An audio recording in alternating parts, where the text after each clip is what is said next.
सावित्रीन म्हळ्यार सत्यवानाचे प्राण यमा कडल्यान परते हाडिल्ले। सो ताका लागून आयच्या दिसा सगळीं सवायशीं हो व्रत धरून 7 जल्मी होच आमकां भोग मेळचो म्हणून देवा कडेन मागता आनी ताका लागून आयज ही वटपौर्णिमा साजरा करता। सो तुमकां सगळ्यांक आयज वटपौर्णिमेच्या दिसा शुभेच्छा।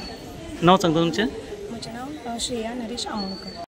श्री सावित्रीने सत्यवानाचे प्राण हे यमदेवाकडून परत आणले होते, त्यामुळं आज वटपौर्णिमा साजरी केली जाते। नारदाने तिचं लग्न होण्याच्या आधीच तिला सांगितलेलं होतं की तुझ्या पतीचं आयुष्य फक्त 1 वर्षाचं आहे, पण तरी तिने हिंमत सोडून तिने त्याच्याशी लग्न केलं आणि लग्न झाल्यानंतर जसं सांगितलं नारदाने त्याप्रमाणे त्याचा मृत्यू झाला। तर तरी ती न डगमगता ती यमदेवाच्या मागे मागे गेली आणि तिथून तिने सत्यवानाचे प्राण परत आणले, म्हणून आजच्या दिवशी वटपौर्णिमा साजरी केली जाते आपल्या नवऱ्याच्या दीर्घ आयुष्यासाठी। तुम्ही पळयतात गोंयकारपण, गोंयकारांचो गोंयकारा खातीर।